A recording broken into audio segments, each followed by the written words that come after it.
এখানে বলছে যে প্রথম ত্রয়ী মৌল হিসেবে, হ্যাঁ, প্রথম ত্রয়ী মৌল কি কি, হ্যাঁ, প্রথম ত্রয়ী মৌল কি কি। দেখো এটা খুবই একটা ইম্পর্টেন্ট এমসিকিউ। তো সেটা আমরা যদি দেখি কি কি হবে, তো দেখো এক নাম্বার এ নাম্বার যদি আমরা দেখি হাইড্রোজেন, হিলিয়াম, লিথিয়াম। বি নাম্বারে কি আছে? সোডিয়াম আছে, ম্যাগনেসিয়াম আছে, অ্যালুমিনিয়াম আছে। সি নাম্বারে হচ্ছে তোমার আছে নাইট্রোজেন, অক্সিজেন, নিয়ন। এবং ডি নাম্বার হচ্ছে তোমার ক্লোরিন, ব্রোমিন এবং আয়োডিন। তো এই চারটা অপশনের মধ্যে কোনটা হবে? তোমরা যারা জানো, হ্যাঁ, কমেন্টে আনসারটা লিখে ফেলো। আচ্ছা, তো দেখো এটার মধ্যে আনসারটা হবে তোমার ডি নাম্বার, হ্যাঁ। তার মানে দেখো হ্যালোজেন, হ্যালোজেনের মধ্যে চারটা, ফ্লোরিন, ক্লোরিন, ব্রোমিন, আয়োডিন, ঠিক আছে? Fluorine, chlorine, bromine, iodine. দেখো এই চারটার মধ্যে ফ্লোরিন বাদে বাকি যে তিনটা আছে, এই বাকি তিনটা হচ্ছে তোমার প্রথম ত্রয়ী মৌল হিসেবে তোমার চিহ্নিত করা হয়েছিল। বাকি তিনটাকে প্রথম ত্রয়ী মৌল হিসেবে তোমার চিহ্নিত করা হয়েছিল।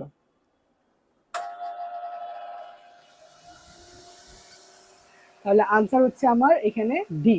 বুঝছো? আচ্ছা, পরবর্তী এমসিকিউতে যদি আমরা যাই একটু দেখি, এখানে বলছে যে মেন্ডেলিফের পর্যায় সারণীর মূল ভিত্তি কি ছিল। এটা কিন্তু খুবই ইম্পর্টেন্ট একটা এমসিকিউ, হ্যাঁ।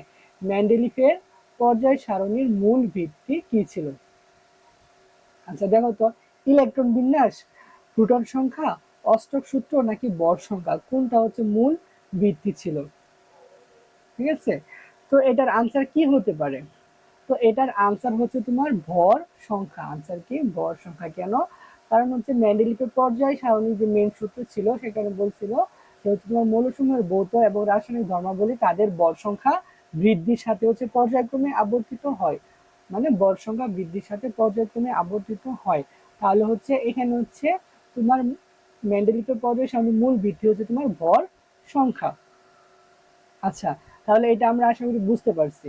পরবর্তী এমসিকিউ যদি আমরা দেখি, দেখো মেন্ডেলিফের পর্যায় সারণীতে মৌল ছিল কতটি? হ্যাঁ, মেন্ডেলিফের পর্যায় সারণীতে মৌল ছিল তোমার কতটি? দেখো এটা কি তোমার 118 হবে, 133 হবে, 63 হবে নাকি তোমার 64 হবে? একটু দেখো তো কি হয় মৌলটি। আচ্ছা, তো এটাও তোমাদের আমি এইচডব্লিউ দিলাম, এটা হচ্ছে বই থেকে বের করে নিবা। তো এটা খুব একদম এখান থেকে বের করে নিবা কোনটা আনসারটা হয়। পরবর্তীতে যদি আমরা যাই এমসিকিউ, দেখো আধুনিক পর্যায় সারণীতে মৌল ছিল কতটি?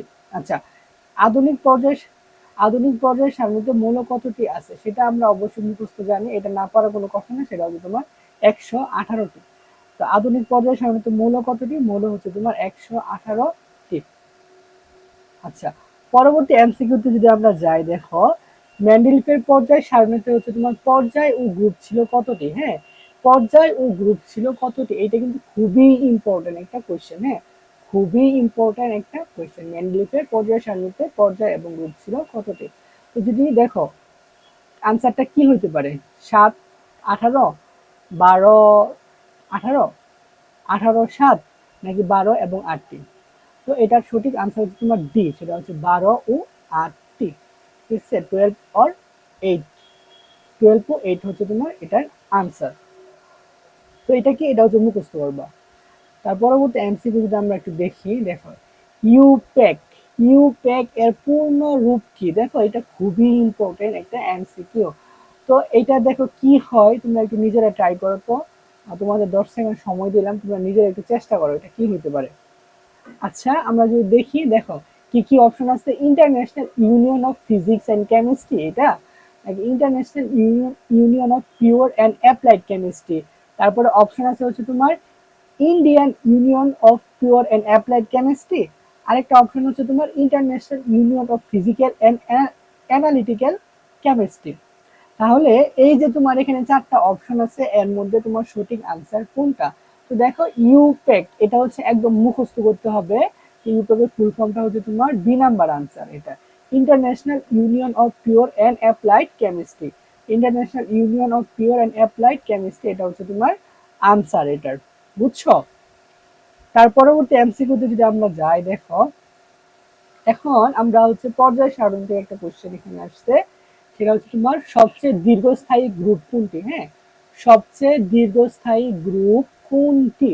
এটা কিন্তু আমাদের মাস্ট পারতে হবে, কারণ আমরা বেসিক ক্লাসে মানে গত ক্লাসে হচ্ছে আমরা পর্যায় সারণী প্রত্যেকটা গ্রুপে কয়টা করে মূল আছে এবং প্রত্যেকটা তোমার উম, পর্যায়ে কতটি মূল্য আছে সবগুলো হচ্ছে আমরা দেখেছিলাম। হ্যাঁ, তাহলে হচ্ছে আমাদের সেটা পর্যায় সারণী ধরে ধরে আমরা পড়ছিলাম।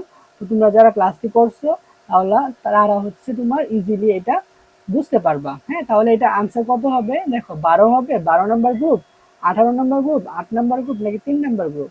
তো এটার আনসার হবে তোমার 3 নাম্বার গ্রুপ। কত? এটার আনসার তোমার 3 নাম্বার গ্রুপ, মানে 3 নাম্বার গ্রুপ। আচ্ছা, পরবর্তী এমসিকিউ যদি আমরা দেখি, দেখো তো ম্যাগনেসিয়ামের পর্যায় ও গ্রুপ নাম্বার কত? হ্যাঁ, ম্যাগনেসিয়ামের পর্যায় এবং গ্রুপ নাম্বার কত সেটা আমার বের করতে বলছে। তো এটা আমরা কিভাবে বের করব? তো হচ্ছে ইলেকট্রন বিন্যাস থেকে আমরা পর্যায় এবং গ্রুপ নির্ণয়টা আমরা লাস্ট ক্লাসে শিখছি। তো তোমরা যারা সেই ক্লাসটি করছো তাহলে তারা আশা করি সেটা পারবা। তো আমরা একটু দেখি কিভাবে বের করব। তো ম্যাগনেসিয়াম, তাই না? ম্যাগনেসিয়াম কত? ইলেকট্রন সংখ্যা হচ্ছে 12। তো ইলেকট্রন বিন্যাস করি 1s2, 2s2, 2p6, 3s2। ঠিক আছে, ম্যাগনেসিয়ামের ইলেকট্রন সংখ্যা কয়টা? 12টা। তার মানে লাস্টে কি আছে? লাস্টে হচ্ছে তোমার 3s2 আছে। লাস্টে আছে তোমার 3s2। তাহলে এই n এর মান, লাস্টের n এর মান হচ্ছে তোমার পর্যায় নাম্বার। তাহলে এখানে n এর মান কত? n এর মান হচ্ছে 3। তাহলে পর্যায় দেখো 3 কয়টা অপশনে আছে? দেখো এই অপশনে 3 আছে এবং এই অপশনে 3 আছে। আচ্ছা, এখন দেখি গ্রুপ নাম্বার কত। এই ক্ষেত্রে গ্রুপ নাম্বার হচ্ছে s অরবিটালে যতটি ইলেকট্রন আছে সেটাই হচ্ছে তোমার গ্রুপ নাম্বার। তাহলে s অরবিটালে ইলেকট্রন কত আছে? s অরবিটালে ইলেকট্রন আছে তোমার 2টি। তাহলে অপশনে 2 কোনটা আছে? এই যে এটা দিয়ে আছে, মানে এটা হচ্ছে আনসার, এটা ফুল। এটার আনসার কত? ডি। তো আশা করি তোমরা এটা বুঝতে পারছো। ঠিক আছে, তো আমরা হচ্ছে এখানে জাস্ট কয়েকটা এমসিকিউ দেখছি। এখন হচ্ছে আরো কিছু এমসিকিউ দেখবো, সেটা হচ্ছে একদম বই থেকে, গাইড থেকে আমরা কিছু এমসিকিউ দেখবো। কারণ বোর্ডের যে এমসিকিউ গুলো আসে সেগুলো হচ্ছে আমাদের মাস্ট পড়তে হবে। কারণ এমসিকিউ তো যদি তোমরা ভালো নাম্বার না তুলতে পারো তাহলে হচ্ছে তোমাদের প্লাস পাওয়া অনেকটা কঠিন হয়ে যাবে। বুঝতে পারছো?